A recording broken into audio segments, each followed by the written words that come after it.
Oscillant à la limite des faits documentés, il existe des théories du complot qui s'écartent de l'inexpliqué et de l'inquiétant. L'opinion publique se retrouve à suivre les fils du soupçon, du secret et de la spéculation, dans le but de comprendre le tableau d'ensemble. Numéro 20. Le coup de Wall Street, le complot des affaires, le coup de la Maison-Blanche. Il porte de nombreux noms, mais on l'appelle le plus souvent le coup oublié de 1933. Le complot dont presque personne n'a entendu parler. Au centre de cette affaire se trouvait le général de division Smedley Butler, surnommé le Quaker combattant. Il était vénéré comme l'un des Marines les plus décorés de l'histoire des États-Unis et était le seul détenteur de la médaille de bravoure du corps des Marines. Il était également la seule personne à avoir reçu 2 fois la Medal of Honor pour des actions militaires distinctes. C'est Butler qui est devenu la voix inflexible contre le commerce de la guerre. L'Amérique, après la Première Guerre mondiale, débordait d'optimisme et de prospérité. L'industrie et les barons voleurs étaient en pleine expansion, et les oligarques gagnaient plus d'argent que jamais auparavant. Le marché boursier non réglementé prospérait également, du moins jusqu'en 1929, lorsque les États-Unis ont sombré dans la Grande Dépression. En conséquence directe, la première administration de Franklin D. Roosevelt a été formée et s'est montrée attentive à la détresse que les Américains traversaient alors qu'ils faisaient la queue pour recevoir de la soupe. Les Américains tenant directement le Parti républicain pour responsable et Roosevelt finissant par réparer les dégâts, le peuple s'est tourné vers lui. C'est ainsi que commença le New Deal, où les protections sociales qui existent encore aujourd'hui ont été créées, y compris l'assurance chômage et la sécurité sociale. Mais c'est à cause de ses opinions démocratiques et de son éducation dans une vieille famille fortunée que la plupart des hommes d'affaires et des oligarques voyaient d'un mauvais œil l'immense pouvoir et l'influence de Roosevelt. En novembre 1932, il serait élu président des États-Unis, une élection que la frange conservatrice de l'opinion publique trouvèrent extrêmement troublante, avec la montée des craintes de socialisme et de dépenses gouvernementales imprudentes. Ce seraient ces éléments combinés qui mèneraient à un complot des plus étranges. Butler, qui se décrivait lui-même comme un républicain, soutenait le Parti démocrate et avait voté pour Roosevelt lors de l'élection présidentielle. 1 an plus tard, il commença à dénoncer le capitalisme et les banquiers. Il se qualifiait également de gros bras de luxe pour les grandes entreprises, pour Wall Street et pour les banquiers. Ayant réalisé qu'en 33 ans de service, il avait servi les intérêts des entreprises américaines au lieu de défendre sa nation. Ce serait également en 1933 que Butler, malgré ses idées nouvellement adoptées, aurait été approché par le courtier de Wall Street et fasciste, Gerald McGuire, qui aurait tenté de le recruter pour diriger un coup d'État. Gerald McGuire, selon lui aurait proposé une armée d'hommes pour marcher sur Washington, D.C., ainsi qu'un soutien financier. Si le coup d'État réussissait, Butler détiendrait un pouvoir quasi absolu dans le nouveau poste de secrétaire aux affaires générales, tandis que le président n'aurait plus qu'un rôle de figure de proue. Sous serment, Butler a témoigné qu'un groupe d'hommes d'affaires créait une organisation fasciste de vétérans pour orchestrer un coup d'État visant à renverser le président Roosevelt, et il voulait qu'il soit placé à la tête du pays en tant que dictateur fasciste. Butler a impliqué plusieurs personnalités importantes dans ses témoignages, notamment McGuire, Robert Clark, Grayson Murphy et Prescott Bush. Chacun d'eux a nié toute implication. McGuire a été le seul à témoigner devant la commission. À la fin des auditions, personne n'a été poursuivi, faute de preuves matérielles, et parce que le coup d'État projeté n'avait pas été mis à exécution. Mais le rapport final a bien indiqué qu'il ne fait aucun doute que ces tentatives ont été discutées, planifiées, et auraient pu être mises à exécution si et quand les bailleurs de fonds l'auraient jugé opportun. Les médias ont qualifié les déclarations de Butler de gigantesques canulars dès le début de l'enquête, mais ont ensuite changé d'avis en reconnaissant que l'idée d'une marche fasciste sur Washington était alarmante et bien réelle. Numéro 19. La Zone 51 est peut-être le deuxième site américain le plus connu après la Maison-Blanche. Cette installation hautement classifiée est située dans le Nevada, au sein du site d'essai et d'entraînement du Nevada. Les opérations qui s'y déroulent ne sont pas connues du public, et l'armée de l'air américaine affirme qu'il ne s'agit que d'un simple terrain d'entraînement ouvert. Le secret, la haute sécurité et l'absence de communication entourant cet établissement ont conduit à un vaste jeu de suppositions parmi les Américains et le reste du monde, qui se demandent ce que c'est et ce qui s'y passe réellement. La Zone 51 est au cœur d'un véritable trésor de théories du complot concernant les extraterrestres. La théorie la plus célèbre avance que le gouvernement des États-Unis détient des vaisseaux spatiaux extraterrestres et tente de comprendre et de reproduire cette technologie. Certaines communautés adeptes des théories du complot parlent de corps extraterrestres et d'autopsie, suggérant que la Zone 51 serait un laboratoire avancé ou une morgue pour des formes de vie venues de l'espace. Bob Lazar a avancé que la théorie S4 suggère que, dans une installation séparée, reliée à la zone 51, il a travaillé sur des soucoupes volantes. Des ovnis ont également souvent été signalés dans cette région. Dans d'autres discussions, il est question de des recherches sur le voyage dans le temps et la téléportation. Récemment, une nouvelle hypothèse plausible s'est imposée dans l'esprit des passionnés de la zone 51 et des chercheurs sur les extraterrestres. La théorie du complot pose la question. Et si la zone 51 n'était en réalité qu'une diversion? L'idée a été retrouvée sur le subreddit de la théorie du complot où LonelyC 5885 s'est demandé si l'établissement, qui n'est pas vraiment bien caché pour une base supposément secrète, n'était en fait qu'une diversion, destinée à détourner l'attention d'un véritable site caché. Un théoricien a raconté qu'un ami dans l'armée de l'air travaillait au Nevada et faisait souvent référence à une zone 52, mais n'a jamais révélé ce qui s'y passait. Ce commentaire suggère que la zone 51 a pu être une installation secrète jusqu'à ce qu'elle ne le soit plus, poussant le gouvernement à déplacer la véritable base ailleurs et à laisser l'original devenir une destination touristique, comme c'est déjà le cas. De nombreux autres utilisateurs de Reddit et d'autres théoriciens du complot pensent aussi que cela pourrait être le cas, et le croient. La zone 51 était à l'origine destinée à la recherche sur la vie et la technologie extraterrestre.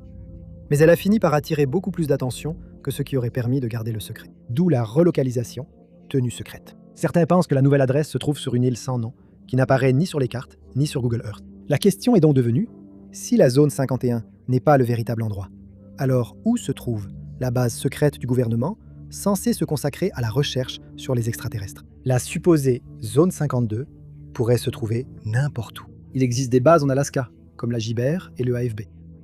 Aux États-Unis se trouve le Camp Peary, le terrain d'entraînement fortement gardé pour les opérations clandestines de la CIA, ainsi que le complexe de Cheyenne Mountain, qui aurait été construit pour la surveillance de la défense spatiale. On suppose également que la véritable base pourrait se trouver dans des endroits difficiles d'accès, comme des montagnes infranchissables, des paysages gelés ou dans les tranchées de profonds canyons.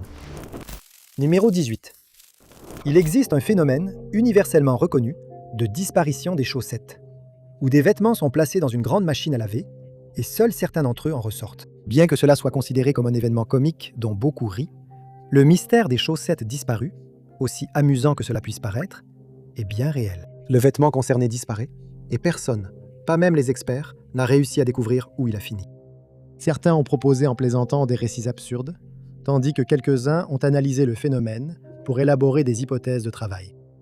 L'une de ces hypothèses est la théorie de l'espace-temps, qui suggère que les machines à laver et les sèche-linges créent de minuscules trous de verre. Cette affirmation suggère que les vitesses élevées auxquelles ces appareils tournent génèrent un champ électromagnétique capable de courber l'espace-temps, ce qui entraîne la formation de petits portails dans lesquels des vêtements, en particulier des chaussettes, sont aspirés. Les moteurs électriques des machines à laver et des sèche-linges ont effectivement la capacité de produire des champs magnétiques de basse fréquence, estimés à environ 50 à 60 Hz.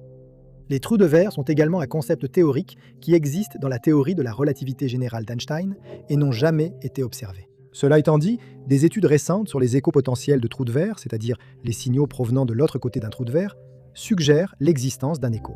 L'impulsion persiste autour de 56,93 Hz, se situant commodément dans la plage de fréquence suggérée par les champs magnétiques générés par les appareils électroménagers en rotation. Cependant, il n'existe aucune preuve pour étayer la théorie selon laquelle ces machines créent de minuscules trous de verre qui engloutissent les chaussettes. Mais, comme pour toute autre théorie du complot, cette idée sert à donner aux individus une explication possible à quelque chose que nous ne comprenons pas. Mais ensuite, un étudiant en master a commencé à enquêter minutieusement sur cette anomalie et a débuté par estimer le nombre de chaussettes que chaque personne sur Terre perdrait. Le nombre moyen était de 1,3 chaussettes par an. Ensuite, une chronologie a été établie, en commençant par l'adoption généralisée de l'utilisation des machines à laver, fixée à 1956. Enfin, l'étudiant a pris en compte la masse d'une chaussette moyenne, qui est de 25 grammes. Avec des milliards de personnes, sur plusieurs décennies, perdant des milliards de chaussettes chaque année, un chiffre commence à se manifester. Un chiffre plutôt important. Chaque chaussette perdue dans l'histoire, rassemblée en un seul endroit, à travers le trou de verre théorique de la machine à laver, pèserait tout simplement 1,44 fois la masse du Soleil. C'est un astrophysicien renommé qui a prouvé qu'une étoile naine blanche ne peut pas dépasser 1,44 fois la masse du Soleil. Car si c'était le cas, elle s'effondrerait simplement sous sa propre gravité et formerait un trou noir. La théorie du complot suggère que les chaussettes, transportées à travers l'espace-temps, se sont accumulées en un seul endroit et ont créé un trou noir. Toutes les chaussettes qui disparaîtraient par la suite seraient finalement aspirées et envoyées vers des endroits inconnus. Cette suggestion a été adoptée par les amateurs de théorie du complot pour expliquer pourquoi, parfois, des vêtements quelconques se retrouvent dans leur machine à laver et sèche-linge, des vêtements qui ne leur appartenaient pas et que personne ne semble reconnaître. Numéro 17. Parce qu'ils ne sont plus là aujourd'hui, le concept d'êtres ressemblant à de grands lézards parcourant la planète est difficile à saisir. Nous ne connaissons leur forme générale que parce qu'ils ont été fossilisés dans les sédiments, et nous savons qu'ils ont existé uniquement grâce aux ossements qu'ils ont laissés derrière eux. Penser qu'il y avait sur Terre des animaux qui ne ressemblaient en rien à ceux que nous avons aujourd'hui semble fantastique, irréel et mythique. En raison de ce récit quasi légendaire, de nombreux membres de la société partagent la conviction que les dinosaures n'ont peut-être jamais existé. La théorie des faux fossiles suggère que les restes de dinosaures ont été intentionnellement créés et placés sur Terre par le gouvernement pour perpétuer un mensonge qui, en réalité, n'apporterait aucun bénéfice. Une autre interprétation de la mention des dinosaures les présente comme des dragons, suggérant que les créatures mythiques dont on entend parler dans les contes de fées ont autrefois parcouru la planète avant le grand déluge biblique. Une croyance moins connue concernant les dinosaures est la théorie marginale qui avance que les dinosaures étaient des créations surnaturelles, prétendument conçues par les Néphilim. Les Néphilim, êtres mystérieux, apparaissent dans la Genèse comme le produit des fils divins de Dieu et des filles humaines d'Adam. Leur nom pourrait être approximativement traduit par « les déchus », qui servent de grands guerriers et de géants bibliques tels qu'ils sont décrits dans Ézéchiel et les Nombres. Ces personnages ont été, à tort, représentés comme des tyrans malfaisants en raison de leur association avec le déluge de Noé. Dans le prolongement de l'interprétation généralement maléfique des Néphilim, les théoriciens du complot ont associé leur manière détestable à la création des dinosaures. Selon cette hypothèse, les Néphilim, cherchant à se moquer de l'ordre naturel de Dieu, auraient croisé des bêtes terrestres avec des créatures surnaturelles, formant ainsi des démons chimériques. Les dinosaures, insiste-t-il, sont donc des entités démoniaques plutôt que des ancêtres issus de l'évolution. La conspiration est liée à la théorie de l'intervalle, cette période non documentée entre Genèse 1, 2.1 et 1, 2, où le monde pré-adamique aurait été créé, détruit, puis restauré 6 jours littéraux plus tard. Genèse 1, 2.1, explique-t-il, correspond à la création initiale de la vie, tandis que 1, 3 représente la recréation. Le verset 1, 2 est donc interprété comme un moment de grande ruine, connu sous le nom de déluge de Lucifer. Dans cette perspective, les dinosaures appartiendraient au monde pré-adamique, qui est tombé sous l'influence de Satan. En raison de leur nature désormais démoniaque, les dinosaures ont été détruits par le déluge biblique, laissant derrière eux leurs ossements comme témoignage d'une époque oubliée, où ils erraient en tant qu'abomination. Selon cette théorie, les fossiles de dinosaures proviennent d'une période antérieure à la création d'Adam et Ève, donc antérieure aux Néphilim. Cependant, la théologie dominante et la paléontologie rejettent toutes deux ces interprétations démoniaques des dinosaures. Il n'existe aucune preuve soutenant ces théories ou les chronologies proposées, et cela est simplement considéré comme une autre méthode pour tenter de comprendre ce que l'histoire a d'incompréhensible. Numéro 16. Il existe de nombreuses théories du complot liées à la Lune, comme le fait que les pleines lunes seraient associées à des comportements insensés ou qu'elles seraient habitées par des entités extraterrestres. Certains pensent que ce satellite naturel est en réalité un vaisseau spatial creux, tandis que d'autres soutiennent que la NASA n'a jamais vraiment atterri sur sa surface. Le dictateur allemand des années 30 et 40 fait également l'objet d'autant d'histoires farfelues sur le fait qu'il n'aurait jamais vraiment trouvé la mort, et qu'il se serait plutôt enfui en Argentine, ou encore sur la façon dont le Troisième Reich aurait établi la base secrète Station 211 en Antarctique. Certains insistent sur le fait que ce même groupe aurait développé des disques volants, Vril ou Anibou, similaires à ceux des vaisseaux spatiaux extraterrestres. Il a également été avancé qu'ils possédaient certaines technologies occultes avancées. Le Troisième Reich et leurs dictateurs figurent également au cœur d'une théorie du complot qui nous ramène à l'entité céleste, ou à l'expression « l'homme sur la Lune », qui prend alors une toute nouvelle signification. C'est la conviction des principaux théoriciens du complot que, parmi d'autres choses, les nationaux-socialistes du Troisième Reich en Allemagne dans les années 30 et 40 ont développé une technologie extrêmement avancée pour son époque. Elle leur aurait permis de s'élancer vers les étoiles et de réaliser le premier alunissage de l'histoire. Cette idée a pris forme après la Seconde Guerre mondiale, lorsqu'il a été rapporté que des astronautes allemands étaient montés à bord d'un vaisseau spatial, quitté l'atmosphère et s'étaient installés sur la Lune, un événement qu'ils n'allaient pas réussir à documenter. Cependant, l'absence de rapport était peut-être l'intention des nationaux-socialistes. Selon les théoriciens, Pendant qu'ils étaient sur la Lune, l'armée a installé une installation top secrète dont absolument personne ne devait être au courant. Ce concept, vieux de plusieurs décennies, a même poussé certains à spéculer que le dictateur s'était enfui sur la Lune et avait passé le reste de ses jours dans une base souterraine lunaire, à l'abri de la colère de la société. Les théoriciens ont également établi des liens entre cette idée et la soudaine augmentation des observations de soucoupes volantes à cette époque. Plus précisément, ils ont évoqué Roswell, au Nouveau-Mexique, l'incident de 1947, affirmant que les nationaux-socialistes en étaient responsables. Selon des théories connexes, l'armée et le dictateur auraient même rencontré plusieurs races extraterrestres au cours de leurs aventures. Les théories sont devenues si populaires qu'en 1947, Robert A. Heinlein a écrit un roman intitulé Rocket Ship Galileo, qui reprenait certains éléments de ces rumeurs. Le roman suit 3 adolescents et un scientifique qui construisent une fusée à propulsion atomique qu'ils utilisent pour se rendre sur la Lune, où ils se retrouvent confrontés à des aventures chaotiques. Le livre a été écrit juste après la Seconde Guerre mondiale et reflète la peur de l'exploration spatiale propre à cette époque. Il a également été rédigé de manière à être scientifiquement exact pour son époque, tout en paraissant assez réaliste quant à la manière dont les voyages spatiaux se dérouleraient 22 ans plus tard, lors du premier alunissage enregistré. Le niveau de détail et la précision de la fusée Galileo de Heinlein étaient suffisants pour convaincre les esprits déjà persuadés que le Troisième Reich avait réellement atteint la Lune, et qu'il était tout à fait possible que le dictateur s'y cachait aussi. Numéro 15.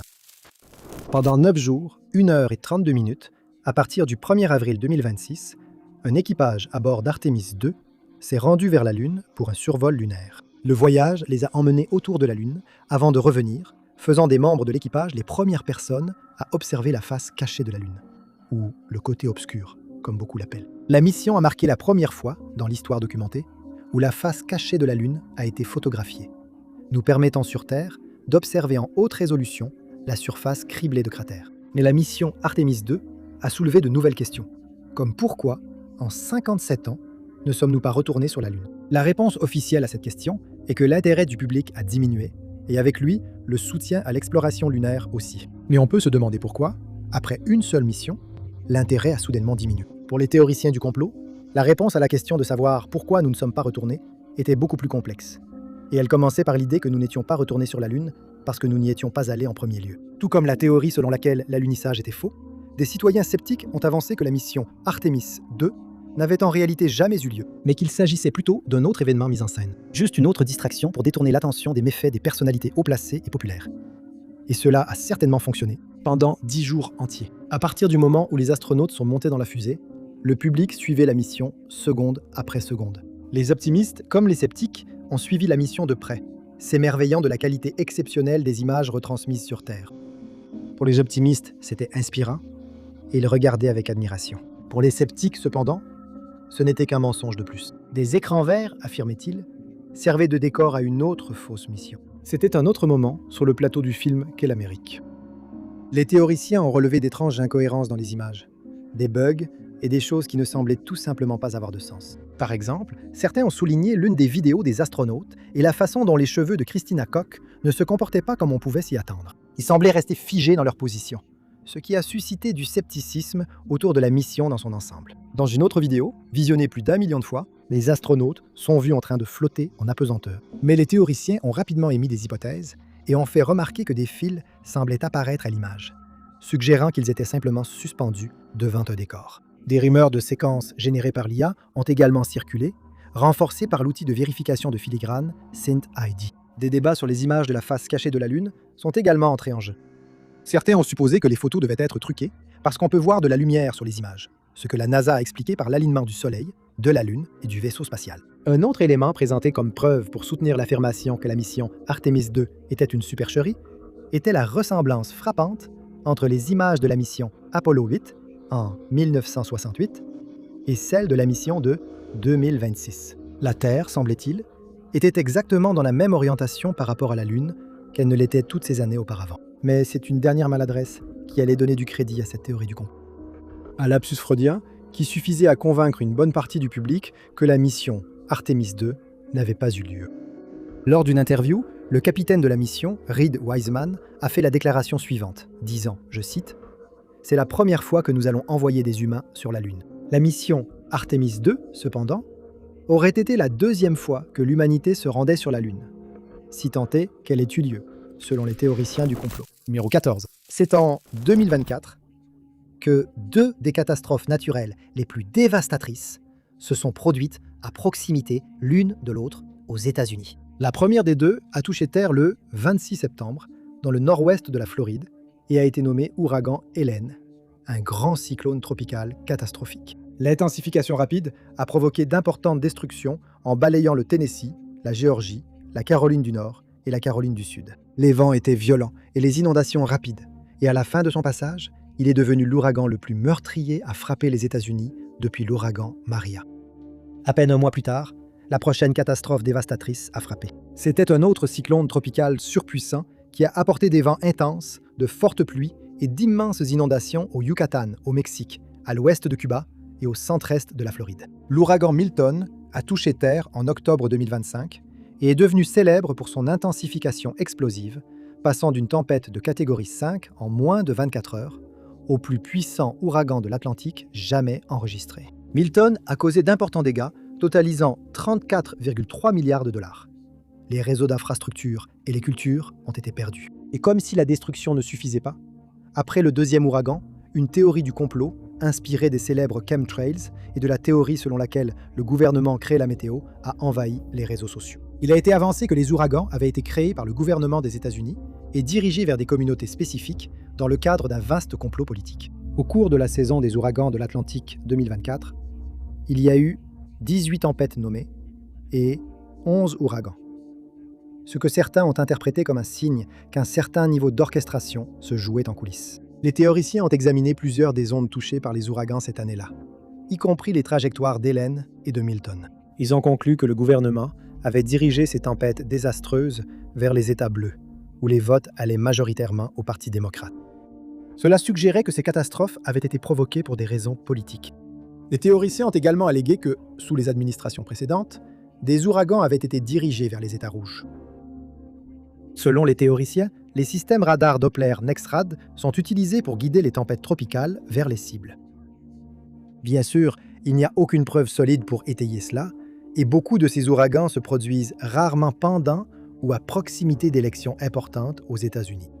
La seule preuve apparemment à l'appui est venue de Marjorie Taylor Greene, qui détient le titre non officiel de l'une des politiciennes les plus déséquilibrées des États-Unis. Elle a publié sur les réseaux sociaux une carte représentant le sud-est des États-Unis, avec la légende « Voici une carte des zones touchées par les ouragans », avec une superposition de la carte électorale par parti politique, montrant comment la dévastation causée par les ouragans pourrait affecter l'élection. Greene suggérait ici que le Parti démocrate avait provoqué les ouragans qui ont ravagé des régions majoritairement républicaines. D'autres variantes à cette théorie du complot étrange suggèrent que l'administration nationale océanique et atmosphérique modifie secrètement la météo et qu'en conséquence directe, la géo-ingénierie solaire a provoqué des tempêtes encore plus violentes. Ces affirmations infondées sont devenues si répandues qu'elles ont forcé la NOAA à aborder la situation de front. Ils ont créé et publié une fiche d'information qui aborde et démystifie chacune de ces affirmations, en donnant des descriptions détaillées du fonctionnement de la météo et en insistant sur le fait qu'ils ne sont pas responsables des tempêtes intenses qui, basées sur une étude réelle, semblent frapper au hasard. Numéro 13. Située à Orient Point, New York, c'était une installation qui servait de défense nationale contre l'introduction accidentelle ou intentionnelle de maladies animales transfrontalières. Elle s'appelait le Centre des maladies animales de Plum Island, qui accueillait des scientifiques du PIADC qui collaboraient sur diverses préparations à des épidémies à fort impact, ce qui comprenait la riposte, les vaccins, les traitements, la détection, le diagnostic et les technologies de décontamination. Certains des aspects les plus ciblés du centre incluent la lutte contre la peste porcine africaine et l'étude des moyens de prévenir ou de traiter la fièvre afteuse. L'île abritait la seule banque de vaccins contre la fièvre afteuse de l'ensemble des États-Unis. Elle a été créée en 1954 et a fonctionné pendant 71 ans, fermée officiellement en 2025 pour être transférée vers une nouvelle base de mission à Manhattan, Kansas, dédiée au Centre national de bio- et d'agrodéfense, plus avancé. Mais le Centre de recherche sur les maladies animales de Plum Island n'aurait pas pu exister ou disparaître sans attirer des suppositions, des théories et des affirmations extravagantes sur les événements qui s'y seraient déroulés. Selon une théorie du complot, la description générale de l'installation n'est qu'une façade, affirmant qu'aucune véritable recherche sur les maladies n'y est menée. Au lieu de cela, Les théoriciens suggèrent que c'est dans cet établissement que les scientifiques créent des hybrides homme-animal. Une expérience ratée aurait été le monstre de Montauk de 2008. Cet été-là, une étrange masse de chair de mammifères s'est échouée sur les côtes de Long Island. Les habitants l'ont surnommé le monstre de Montauk, et il a attiré l'attention des cryptozoologues. Il a été décrit comme dépourvu de poils, avec une silhouette rappelant celle d'un raton laveur, d'un chien ou d'un cochon. On pense que le monstre venait de l'installation voisine de Plum Island, soit en tant qu'expérience ratée jetée à la mer, soit comme un spécimen échappé des expériences. Une autre théorie du complot affirme que les scientifiques qui travaillaient dans cette installation étaient des scientifiques nationaux, qui, un peu comme dans la théorie des extraterrestres basée sur la Lune, développaient une technologie extraterrestre. Dans une discussion beaucoup plus plausible, des théoriciens proposent que Plum Island soit en réalité un lieu secret où le gouvernement fabrique des armes de guerre biologiques, comme la maladie de Lyme. En 2019, des membres du public sceptique ont pointé du doigt cette installation comme étant à l'origine de l'introduction de la maladie de Lyme en Amérique, en citant le fait qu'ils y avaient mené des expériences sur les tiques tout au long des années 70, ce qui circule depuis. Bien que cette théorie ait été démystifiée depuis longtemps, toute une communauté croyait que la maladie de Lyme était délibérément propagée pour des raisons politiques et pour la tester comme une arme potentielle de guerre biologique. Plum Island a été associé à plusieurs autres théories du complot infondées, ce qui lui a valu le surnom d'île de l'horreur. Le sujet de nombreux écrits ultérieurs et de spéculations persistantes sur des installations top secrètes soutenues par un gouvernement de Londres. Numéro 12. L'incident de Roswell est l'un des événements les plus connus et les mieux documentés impliquant des ovnis et des théories du complot sur les extraterrestres. C'est en 1947 que ce qui semblait être un ballon de haute altitude s'est écrasé près de Roswell, au Nouveau-Mexique, poussant l'armée de l'air des États-Unis à se rendre sur les lieux pour récupérer l'objet tombé. La réaction, cependant, a suscité une multitude de théories du complot. Des sceptiques proposant que des extraterrestres étaient impliqués dans cette affaire. L'armée a alimenté l'intérêt croissant en affirmant que les débris provenaient d'un disque volant. Ils ont ensuite démenti leur affirmation initiale et ont annoncé que les pièces provenaient d'un ballon-sonde météorologique qui faisait partie du projet top secret Mogul, destiné à détecter les essais nucléaires soviétiques. Ce rétropédalage, cependant, n'a pas suffi à étouffer les théories du complot largement répandues. Et en fait, il n'a fait que les alimenter, beaucoup croyant désormais que le gouvernement tentait de dissimuler l'existence des extraterrestres. L'événement est également survenu pendant la période de folie des soucoupes volantes dans le pays, avec des signalements d'objets étranges dans le ciel et de visiteurs extraterrestres. Au milieu de l'enthousiasme pour les extraterrestres, l'incident de Roswell a attiré d'autres explications plausibles, inventées par des théoriciens du complot cherchant à comprendre ce qui s'était passé là-bas. Une explication soulevait la question: les Soviétiques étaient-ils derrière l'OVNI de Roswell? Cette question est apparue à la suite du témoignage d'une source anonyme qui affirmait être ingénieur dans l'entreprise connue sous le nom de EG&G. L'entreprise travaillait à la Zone 51, la prétendue base secrète où des expériences sur les extraterrestres et la récupération de technologies seraient menées. Selon cette source, il a étudié les débris du crash de Roswell, avec 4 autres ingénieurs d'EG&G, et d'après ce qu'il a vu et ses propres opinions à ce sujet, il en a conclu que l'incident de Roswell impliquait les Soviétiques. Pendant la guerre froide, il a dit que les Soviétiques ont tiré parti des travaux réalisés sur les avions à ailes volantes, qui étaient conçus par 2 socialistes allemands, Walter et Reimar Orten. Apparemment, ils ont développé un objet en forme de disque qui offrait un vol furtif et pouvait échapper à la détection radar. On suppose que l'armée des États-Unis a perfectionné la technologie là-bas, à la zone 51. Au cours des décennies suivantes, l'armée a présenté des avions comme nous n'en avions jamais vu auparavant, y compris le F-117, conçu comme un avion d'attaque furtif. Les dirigeants soviétiques ont commencé à s'inquiéter après avoir vu les progrès technologiques rapides de leurs rivaux, y compris la création et l'utilisation de la première ogive atomique. L'incident de Roswell, selon la source anonyme, a été créé par l'Union soviétique comme un avertissement qu'il pouvait et allait monter un canular d'OVNI qui ferait peur à tous les Américains, une peur qui avait déjà été instaurée par la diffusion radiophonique de la guerre des mondes des années plus tôt. Selon la source, les Soviétiques ont créé un vaisseau-mère qui abritait de plus petits disques volants. Le jour de l'incident de Roswell, le prétendu vaisseau-mère planait dans la région de l'Alaska, envoyant les drones. L'un de ces engins est entré dans l'espace aérien des États-Unis et, par des moyens inconnus, s'est écrasé à Roswell. À l'intérieur se trouvaient des humains modifiés biologiquement, avec des têtes et des yeux agrandis. Ils étaient prétendument le résultat d'une expérience menée par un savant fou, Joseph Mengele. Les individus dans le coma ont ensuite été transportés à la Zone 51. Les théoriciens du complot pensent que cette explication correspond à l'incident de Roswell, y compris la montée soudaine des signalements d'OVNI qui, selon l'affirmation anonyme, seraient les petits drones libérés par le vaisseau mère. Les soviétiques, selon cette théorie, ont réussi exactement ce qu'ils visaient.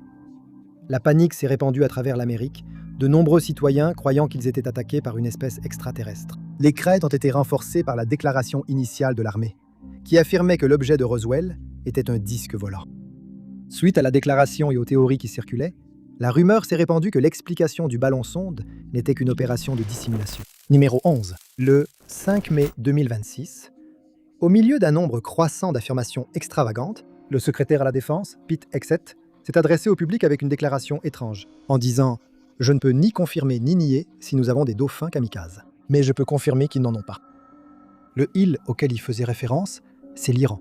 Et la déclaration qu'il a faite lors d'une interview où un journaliste a évoqué une rumeur concernant de prétendus dauphins kamikazes utilisés par l'Iran. Selon la théorie du complot, l'armée iranienne envisagerait d'utiliser des dauphins équipés d'explosifs pour attaquer les navires de guerre américains dans le détroit d'Ormuz, où un conflit est en cours. Cette affirmation a gagné en popularité il y a 2 décennies, à la suite de rapports selon lesquels l'Iran aurait acheté des dauphins entraînés militairement à l'ex-Union soviétique en 2000. Les dauphins de combat seraient venus de l'installation de Crimée par l'intermédiaire de l'ancien dresseur qui essayait de récolter des fonds pour continuer à nourrir les animaux. Les théoriciens affirment que les dauphins avaient été entraînés à attaquer directement les navires et les plongeurs. Sous le contrôle de l'Iran aujourd'hui, on suppose qu'ils seraient désormais équipés d'armes destinées à cibler les intrus sous-marins. Eh bien, cela peut sembler être un concept tiré de films de science-fiction, mais il a été noté que ces mammifères marins sont très intelligents et ils ont déjà été utilisés dans des opérations militaires auparavant. Et il n'y avait pas que l'Union soviétique qui le faisait. La marine américaine a également entraîné des dauphins ainsi que des otaries pour des scénarios de défense sous-marine, notamment pour la détection de mines, la récupération d'objets et la défense contre les plongeurs. Cependant, il a été rapporté qu'ils n'ont jamais été équipés d'armes. C'est pourtant le ton moqueur et discréditant de Hegseth qui a suffi à convaincre beaucoup de gens qu'il pourrait y avoir plus dans cette histoire que ce que le gouvernement est prêt à révéler. De petits rires du genre « je ne peux ni confirmer ni nier si nous avons des dauphins kamikazes » semble faire allusion à l'idée qu'il est possible que les États-Unis possèdent une telle arme. Au début de l'entretien, Hegseth a également fait ce commentaire. « Je n'ai jamais entendu parler de l'histoire des dauphins kamikazes. C'est comme les requins avec des rayons laser, non ?» Depuis, les médias examinent de près les déclarations officielles faites par les États-Unis. Le démenti selon lequel l'Iran posséderait des dauphins kamikazes a été perçu davantage comme une minimisation des rapports que comme une confirmation factuelle. Depuis, les réseaux sociaux s'agitent autour de l'interview, interprétant les sous-entendus humoristiques comme des rires nerveux, un signe typique de tromperie. Ce qui alimente encore plus les spéculations, c'est le mythe persistant sur Internet selon lequel 30 dauphins de la marine américaine, entraînés au combat, auraient disparu pendant l'ouragan Katrina. La théorie du complot, selon laquelle l'Iran prévoirait d'utiliser de telles armes, n'a cependant aucun fondement. Numéro 10. Un site archéologique à Malte laisse les chercheurs perplexes car ils n'ont pas réussi à déterminer qui a créé ce site ni à quoi il servait pour les habitants de la région il y a des milliers d'années. Le site en question s'appelle l'hypogée de Khal Saflieni et il est situé près du grand port de La Valette, à Malte. L'histoire de sa découverte est remarquable, car personne ne savait qu'il existait, jusqu'à ce qu'il soit entièrement découvert par hasard. En 1902, un tailleur de pierre a été chargé de construire des maisons dans la région, et il était en train de poser les fondations de ces bâtiments. Alors qu'il creusait dans le sol, il a accidentellement brisé le toit de l'hypogée de Khal Saflieni. Mais il n'avait aucune idée qu'il venait de faire une découverte historique importante. Lorsque le site a été examiné, on a constaté qu'une grande partie du niveau supérieur du bâtiment avait été détruite par les travaux de construction déjà entamés. Mais tout n'était pas perdu, car il est vite apparu que les niveaux inférieurs étaient restés intacts. Les fouilles ont immédiatement commencé, et, en 1903, le site est devenu la propriété d'un particulier. Et pendant les 8 années suivantes, les archéologues ont mis au jour autant de parties du complexe que possible, et il a été découvert qu'il avait été construit sur 3 niveaux distincts. Les historiens ne savaient pas quoi penser de cette structure complexe, car elle semblait être une sorte de labyrinthe menant à différentes pièces.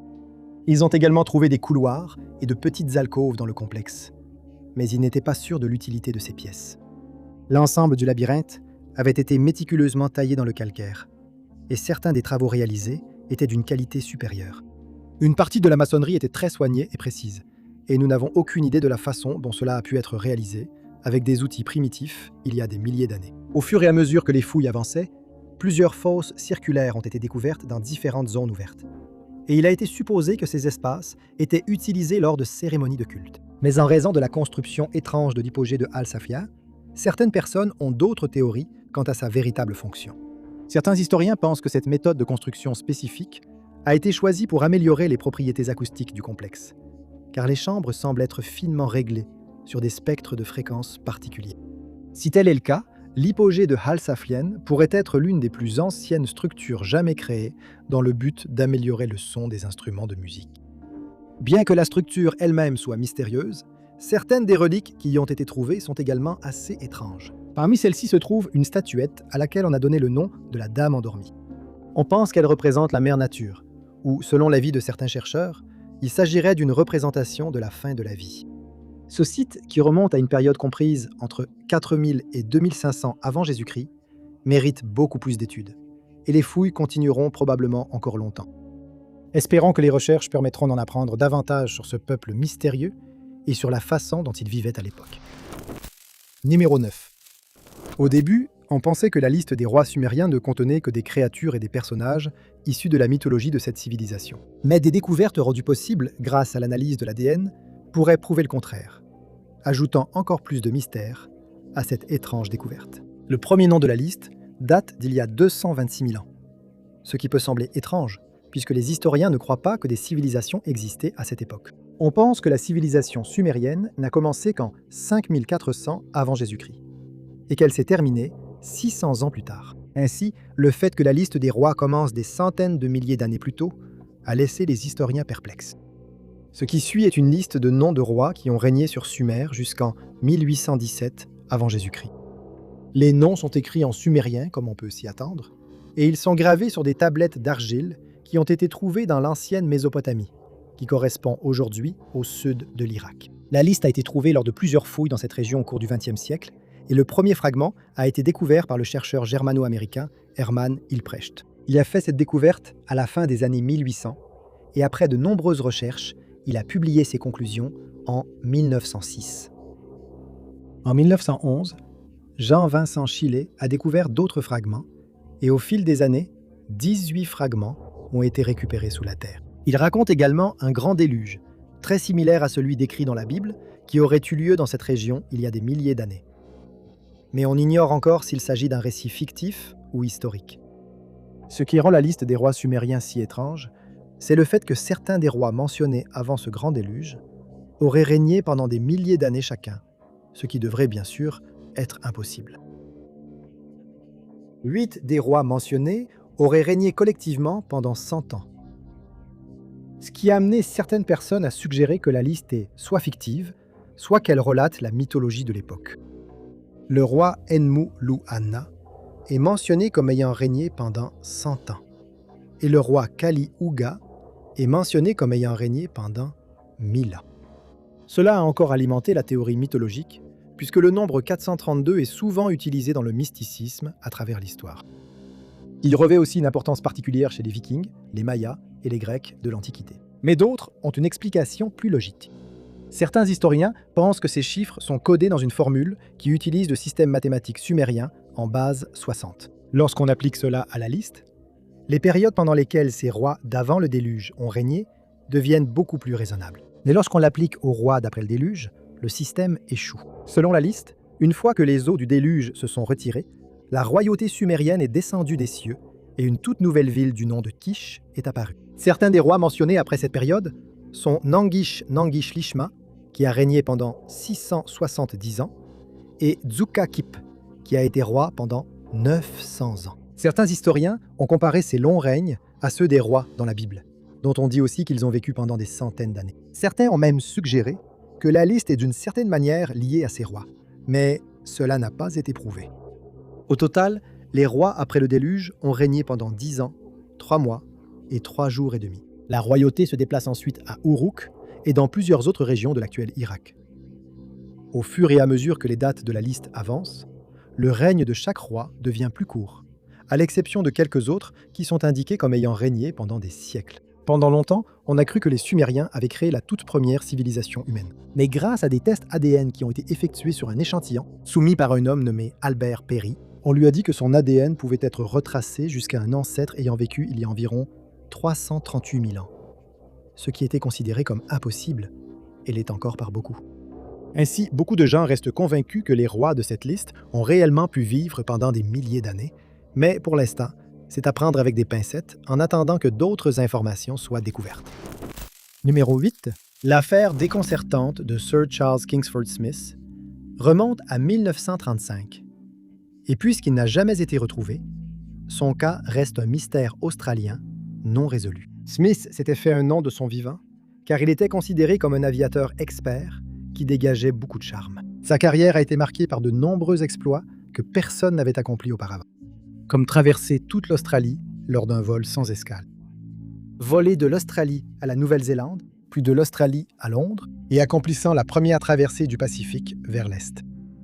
Tous ces exploits sont remarquables en soi, mais ils sont éclipsés par les événements qui ont eu lieu en 1935. Tout a commencé le 7 novembre de cette année-là, lorsque Smith a décidé de voler de Londres jusqu'en Australie. À cette époque, Smith, ou Smithy comme l'appelaient ses amis, avait 38 ans, et il a décidé de partager le vol avec Tommy Petherbridge. Et ce soir-là, alors que le soleil se couchait, les deux hommes ont décollé à bord d'un avion monomoteur, appelé la Lady Southern Cross. Ils se sont arrêtés pour faire le plein à Allahabad, en Inde, après quoi ils se sont dirigés vers Singapour. Ils ont été aperçus dans les airs alors qu'ils passaient devant un autre pilote, Jimmy Melrose, qui a immédiatement signalé l'observation, car il était très enthousiaste d'avoir rencontré le célèbre duo. On pense que Melrose a été la dernière personne à voir Smith et Petherbridge avant leur disparition.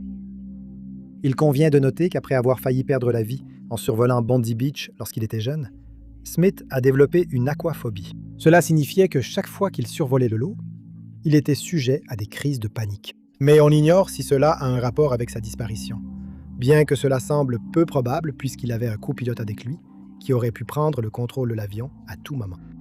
Lorsque les deux hommes ne sont pas arrivés à destination, de nombreuses théories ont été avancées sur ce qui aurait pu leur arriver. La plupart des gens ont supposé que leur avion s'était écrasé dans les grands arbres de l'île Hai, au Myanmar. Et ce pour de bonnes raisons. La carte que Smith utilisait ne comportait pas encore l'île, et il se pourrait donc qu'il ait oublié qu'elle se trouvait sur sa trajectoire. De plus, l'une des jambes du train d'atterrissage de l'avion a été retrouvée sur l'île environ 18 mois après la disparition du duo. 3 mois après leur disparition, un autre aviateur a signalé avoir vu plusieurs grands arbres sur l'île qui avaient été brisés en deux. Mais comme aucun autre débris n'a été retrouvé, il n'a pas été possible de déterminer si cela avait été causé par le crash de l'avion de Smith. Certaines personnes pensent que le train d'atterrissage s'était simplement échoué sur l'île et que l'avion de Smith s'était en réalité abîmé beaucoup plus au sud. Depuis lors, plusieurs personnes, dont l'historien Ian Mackenzie, ont fouillé l'île à la recherche d'autres indices, mais en vain. Puisque rien de plus n'a été retrouvé, les disparitions de Smith et Petherbridge n'ont jamais été élucidées. Et les événements qui se sont produits cette nuit-là ne seront peut-être jamais révélés. Numéro 7. C'est toujours déconcertant lorsque des preuves montrent que quelqu'un qu'on pensait décédé est en réalité vivant quelque part, à l'insu de ses amis et de sa famille. Bien qu'il n'ait jamais été définitivement prouvé que Herschel Greenspan ait survécu à la Seconde Guerre mondiale, une photo semble suggérer que c'était effectivement le cas. Greenspan, qui était originaire de Hanovre, en Allemagne, n'est jamais officiellement devenu citoyen allemand, grâce à la loi allemande sur la citoyenneté de 1913, qui stipulait qu'un enfant né en Allemagne ne pouvait obtenir la citoyenneté que si ses deux parents y étaient également nés. Au lieu de cela, il est devenu citoyen polonais, avec le reste de sa famille, après la fin de la Première Guerre mondiale. Alors qu'il vivait à Hanovre, il a été annoncé que tous les Juifs polonais en Allemagne seraient arrêtés. Et la famille de Greenspan faisait partie des 12 000 personnes qui ont été placées en détention. Tous leurs biens et leurs terres ont été saisis et ils ont été forcés de retourner en Pologne en train. Une fois arrivés à la frontière, ils ont dû marcher environ 3 km pour atteindre la ville. Mais l'entrée leur a été refusée et ils ont dû rester à la frontière où ils ont été pris en charge par la Croix-Rouge. Les conditions étaient horribles et beaucoup de personnes sont tombées malades. Greenspan ne pouvait plus tolérer ce genre de traitement. Alors il a élaboré un plan néfaste. Après avoir obtenu un peu d'argent, il a acheté une arme à feu et s'est rendu à l'ambassade d'Allemagne à Paris. Il a exigé de parler au responsable de l'ambassade, prétendant être un espion et affirmant qu'il avait des informations importantes à partager. Il a déclaré qu'il ne remettrait les informations qu'à l'ambassadeur, qu'il appelait son Excellence. Mais il a dû se contenter de parler à Ernst von Rath, un fonctionnaire subalterne. Il a été conduit dans le bureau de von Rath, où on lui a demandé de discuter des informations en question, mais à la place, Greenspan a sorti son arme et a tiré. Il a été immédiatement arrêté et il a fait des aveux complets concernant le crime. Greenspan est devenu en quelque sorte une célébrité pour ses actes impulsifs, et il a accordé plusieurs interviews alors qu'il était incarcéré à la prison de Fresnes, à Paris. Le parquet a tenté de le faire renvoyer en Allemagne pour y être jugé, mais le gouvernement français a refusé. Il a finalement été transféré à Burgas, mais alors qu'il était transporté là-bas avec quelques autres prisonniers, ils ont été attaqués par des avions allemands. Certains des prisonniers ont réussi à s'échapper pendant le chaos qui a suivi, et on a supposé que Greenspan s'était joint à eux, puisqu'il ne faisait pas partie de ceux qui sont finalement arrivés à Burgas. S'il avait su cela, il se serait probablement enfui. Mais à la place, il est allé à pied jusqu'à Burgas, où il s'est livré à la police, expliquant qu'il avait simplement été laissé derrière lorsque les autres prisonniers ont été rassemblés après l'attaque. Il a ensuite été emprisonné à Toulouse, mais les Allemands le recherchaient toujours. Comme la France était déjà rendue à ce moment-là, ils ont exigé que Greenspan leur soit remis, malgré le fait qu'il s'était vu refuser la citoyenneté allemande. Le gouvernement français ne s'est pas opposé à cette demande, et Greenspan a été emprisonné à la Prinz-Albrecht-Straße. Il a finalement été transféré à Magdebourg, mais son sort après cela reste inconnu. Certaines personnes pensent qu'il est décédé en détention, mais d'autres ont supposé qu'il avait survécu à la guerre et s'était installé à Paris. Cette théorie a été renforcée en 1946 par l'apparition d'une photo montrant un homme qui, selon beaucoup, était Greenspan. La photo a été prise en Allemagne, et bien qu'il n'ait jamais été confirmé qu'il s'agissait bien de Greenspan, beaucoup de gens pensent qu'il a continué à vivre longtemps sans être repéré par les autorités allemandes. Numéro 6. Des membres du personnel militaire ont signalé avoir vu des lumières étranges dans le ciel pendant des décennies. Et l'affaire non résolue de la disparition de 2 pilotes, Félix Moncla et Robert Wilson, n'échappe pas à la règle. L'incident s'est produit dans la nuit du 23 novembre 1953. D'après tous les témoignages, c'était une nuit orageuse, et les membres du commandement de la défense aérienne des États-Unis, qui étaient stationnés près de la frontière canadienne, sont devenus méfiants lorsqu'ils ont remarqué un avion s'approcher sur leur radar. Au début, on a supposé qu'il pouvait s'agir d'un avion canadien, mais pour en être certain, un chasseur F-89C Scorpion a été dépêché depuis la base aérienne voisine de Kinross pour enquêter. À bord se trouvait le lieutenant Félix Moncla, qui pilotait l'avion, et le sous-lieutenant Robert Wilson, chargé de suivre l'appareil au radar. Au cours des mois suivants, les choses allaient devenir très étranges dans les airs, et selon les ufologues, cela devint l'une des observations d'ovnis militaires les plus étranges jamais enregistrées. On pensait que l'appareil serait relativement facile à localiser, mais ce ne fut pas le cas. Une fois que le jet avait décollé, Wilson a eu du mal à suivre l'appareil au radar, car il ne cessait de changer de trajectoire. Cela a été transmis à l'équipe au sol, qui a alors commencé à diriger Moncla. Il a accéléré à 800 km/h et a finalement commencé à rattraper l'appareil non identifié. Mais à ce moment-là, une demi-heure s'était déjà écoulée. L'équipe au sol a été surprise par la maniabilité de l'autre appareil, et elle a observé avec anxiété alors que le chasseur commençait à se rapprocher de sa cible. Ils ont ordonné à Moncla de descendre de 7600 à 2100 mètres d'altitude. Et à environ 110 km de la côte de Keweenaw Point, ils ont finalement rattrapé l'objet inconnu. Les membres de l'armée qui surveillaient le radar ont déclaré que les 2 échos sur leur écran ont commencé à se rapprocher. Mais ensuite, l'impensable s'est produit. Le signal de Moncla et Wilson sur l'écran radar a soudainement disparu, ce qui a provoqué une grande inquiétude chez tous les participants. Quelques secondes plus tard, le second appareil a soudainement changé de direction, avant que son écho ne disparaisse également, sans explication. D'autres appareils ont été immédiatement envoyés dans la zone pour voir ce qui s'était passé, mais aucune trace des 2 hommes n'a été trouvée. Des recherches ont été menées par l'armée de l'air américaine, la garde côtière et l'aviation royale canadienne, mais sans succès.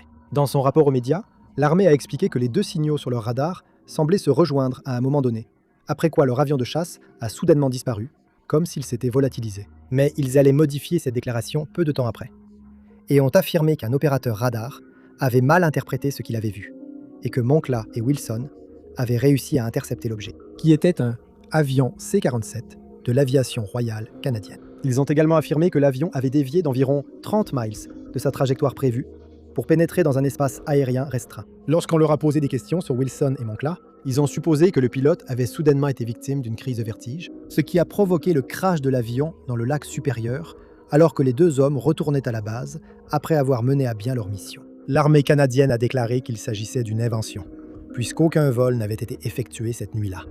De plus, l'épouse de Moncla a d'abord été informée qu'il s'était écrasé dans le lac, puis que son avion avait explosé en plein vol. Toute mention de cette mission particulière a été retirée des dossiers de l'armée, et l'incident n'a jamais été complètement expliqué. Beaucoup de gens pensent qu'il s'agissait d'une rencontre avec un engin extraterrestre. Mais que ce soit le cas ou non, restera probablement inconnu du public, puisque aucun dossier de cette mission n'existe même. Numéro 5. Si vous demandiez à une personne au hasard dans la rue qui, selon elle, a découvert l'Amérique, 99% des gens citeraient Christophe Colomb. C'est ce qu'on nous a appris à l'école et dans les livres d'histoire, mais selon certaines sources, ce serait en réalité un Gallois qui aurait atteint le continent en premier. En l'an 1170, Owain Gwynedd était le souverain d'un comté cérémonial du pays de Galles appelé Gwynedd. Et il est encore considéré comme l'un des meilleurs et des plus importants rois que le pays ait jamais connus. À plusieurs reprises, Owain et le roi Henri II d'Angleterre se sont affrontés au sujet de l'indépendance et de l'expansion du pays de Galles, car Henri voulait reconquérir le pays de Galles pour l'Angleterre. Henri fut finalement vaincu par Owain et ses alliés au pays de Galles, qui furent aidés par le mauvais temps ce jour-là. En 1170, Owain mourut. Et presque immédiatement, des querelles éclatèrent entre ses 13 enfants pour savoir qui lui succéderait sur le trône. 2 de ses fils, Madoc et Ririd, décidèrent qu'ils ne voulaient rien avoir à faire avec le conflit, ni avec le reste de la famille. Ils embarquèrent sur un navire à Llandello, et selon la légende, ils commencèrent à naviguer vers l'ouest sans destination précise, ayant décidé de voir où ils finiraient par arriver. Ils traversèrent l'océan Atlantique et finirent par découvrir le continent américain. Ils décidèrent qu'ils devaient partager cette découverte avec leur peuple, alors Madoc repartit chez lui pour chercher plus d'hommes. Une fois sur place, il émerveilla les habitants avec des récits de ses voyages et du nouveau monde que lui et son frère avaient découvert. Séduits par ces récits, de nombreux hommes s'engagèrent pour le second voyage. Et en 1117, ils partirent de l'île de l'Indie. On raconte que le groupe est retourné en Amérique et qu'ils ont débarqué dans la baie de Mobile, en Alabama. Puis qu'ils ont remonté la rivière Alabama, où ils ont construit des forts en pierre le long du trajet. Les tribus amérindiennes en parlent encore et ont confirmé que ces forts ont été construits par des hommes caucasiens, bien qu'il n'ait jamais été prouvé qu'il s'agissait de Madoc et de son groupe de marins. Mais les historiens ont confirmé que ces structures ressemblent de façon frappante au château d'Alwys d'Olwysalon dans le comté de Conwy, au pays de Galles. Ces mêmes structures ont été datées d'avant l'arrivée de Christophe Colomb sur le continent. Et beaucoup de gens pensent donc que Madoc en a été le véritable découvreur. Ni Madoc, ni Ririd, ni aucun de leurs hommes n'ont jamais été revus. Et il a été supposé qu'ils ont décidé de rester en Amérique, où ils ont commencé à vivre au sein d'une tribu autochtone. Numéro 4. Le matériel CES est un livre qui a été écrit par Jane Roberts et son mari Robert Batts, mais il est différent de tout autre livre jamais publié, puisqu'ils affirment qu'il contient leur communication avec une entité appelée CES. Cette histoire commence en 1963, lorsque Jane et Robert ont eu l'idée de mener des recherches pour un livre que Robert écrivait sur la perception extrasensorielle. Ils ont acheté une planche Ouija et ont commencé à expérimenter pour voir si les rumeurs concernant ces planches étaient vraies. Ils étaient loin de se douter que leur vie allait changer à jamais. Le 3 décembre de cette année-là, ils ont commencé à parler à une entité masculine qui affirmait s'appeler Seth. Ils ont commencé à écrire ces conversations, mais finalement, Jane a commencé à recevoir des messages sans la planche Ouija, car ils semblaient lui être transmis directement dans son esprit. Cela signifiait que la planche n'était plus nécessaire, car Jane pouvait simplement transmettre les messages à Robert, qui les écrivait ensuite. Seth expliquait qu'il était un être d'énergie pure et qu'il n'avait plus aucun intérêt pour le monde physique. Il ajouta qu'il avait terminé toutes ses réincarnations sur Terre et qu'il vivait désormais sur un autre plan d'existence. De plus, les informations qu'il transmettait au couple avaient déjà été données à de nombreuses autres personnes par le passé, mais à chaque nouvelle génération, lui et d'autres entités répétaient à nouveau leur message. Seth semblait familier avec le langage moderne, et Jane affirmait que, à de nombreuses reprises, lorsqu'elle avait fini de parler avec Seth, elle ne se souvenait pas l'avoir fait, ni avoir bu du vin pendant la conversation. Bien que de nombreux messages aient été reçus de Seth, son objectif principal était d'enseigner à Jane et au reste du monde qu'ils sont capables de créer leur propre réalité, uniquement par leurs pensées et leurs croyances. Il a également expliqué que la réincarnation est bien réelle et qu'il s'agit de l'un des principes fondamentaux de l'existence. Quant au fait que chaque personne crée sa propre réalité, il a proposé une explication sur la façon dont cela fonctionne. L'ego intérieur de toute personne est responsable de la création de sa forme physique et de l'environnement physique immédiat qui l'entoure. Les expériences qu'ils vivent sont déterminées par leurs attentes, leurs croyances et leur attitude. Et elles sont créées par l'ego extérieur. En résumé, Seth a expliqué que chaque personne vit la vie sur laquelle elle se concentre et que cela ne peut changer que lorsqu'elle décide de modifier ses attentes et ses croyances. Jane a développé ce point. en affirmant que l'environnement physique qui nous entoure est créé par nos esprits. Ces pensées sont ensuite remplies d'énergie, qui provient de l'esprit des masses, ainsi que des événements que nous vivons, que ce soit en groupe ou individuellement.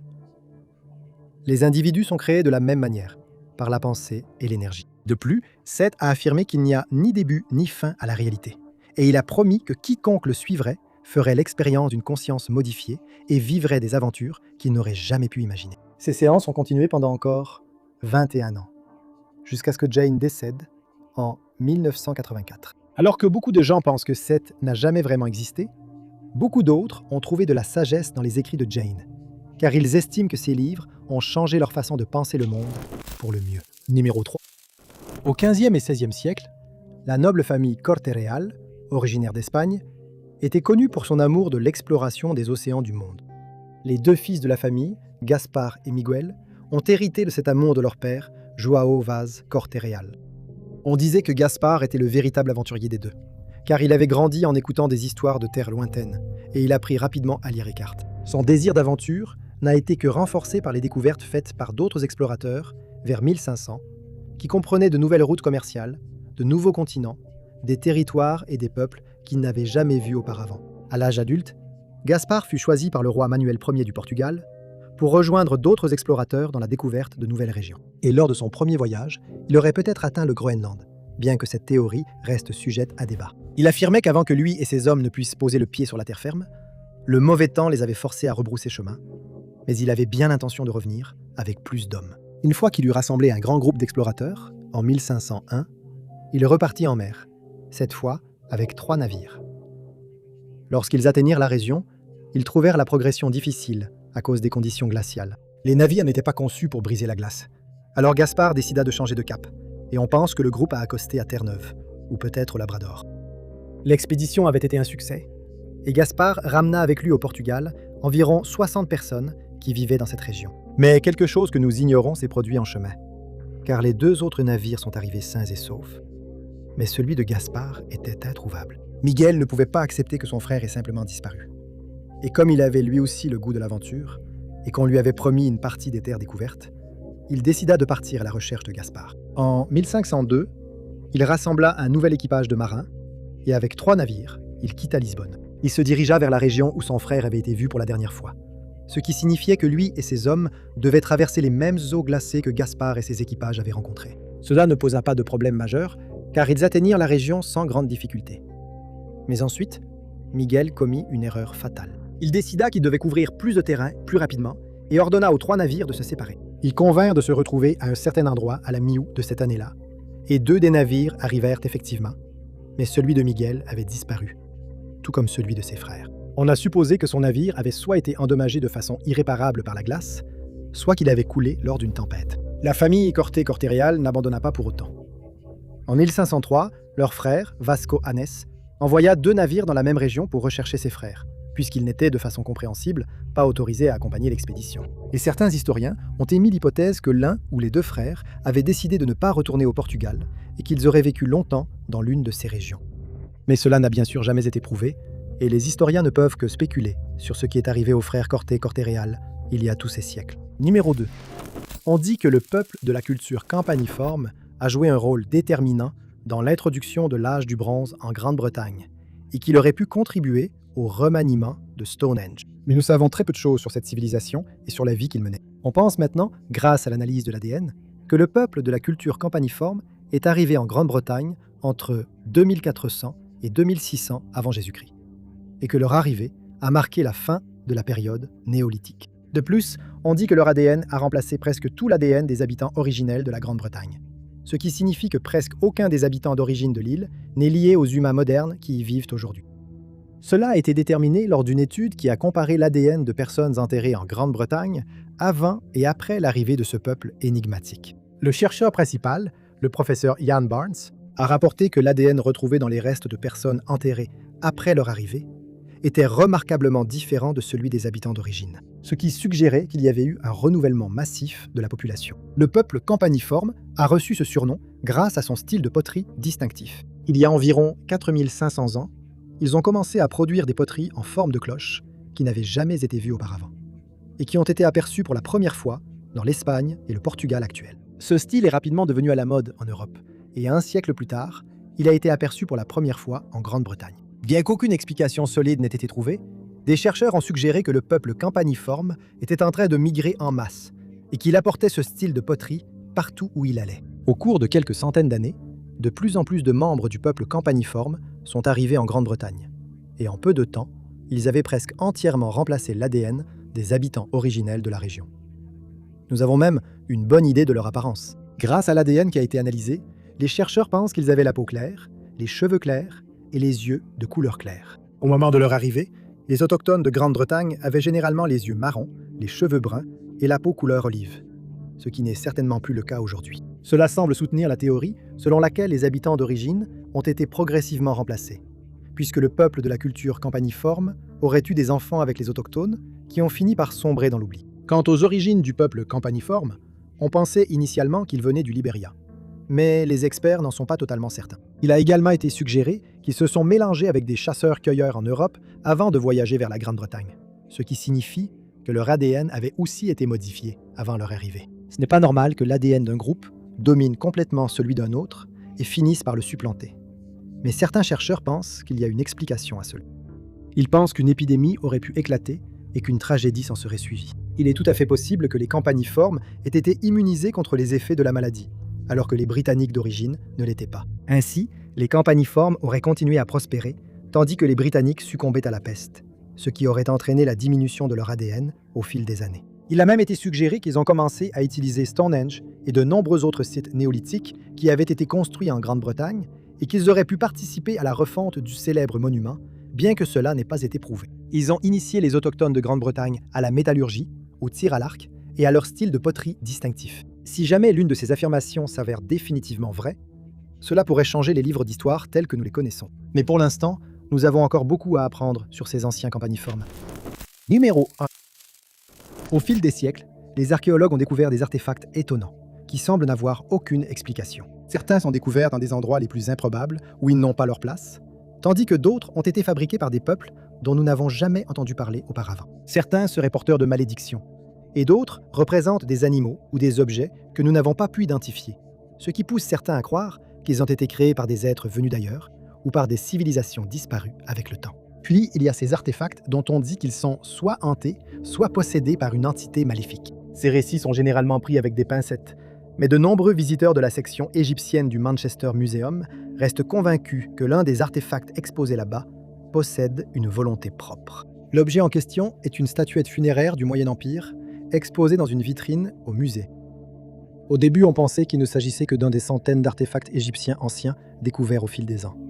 Mais un jour, tout cela a changé. En février 2013, le conservateur du musée, Campbell Price, était en train de guider un groupe de visiteurs dans la section égyptienne lorsqu'il a remarqué quelque chose d'étrange, qui n'aurait pas dû être possible. La statuette, appelée Nab-Senu, aurait été enterrée avec le pharaon dans l'Antiquité, car on croyait qu'elle servirait de réceptacle secondaire pour l'esprit du pharaon au cas où sa momie serait détruite. Il convient de noter que la momie et la statuette ont été données au musée en 1933.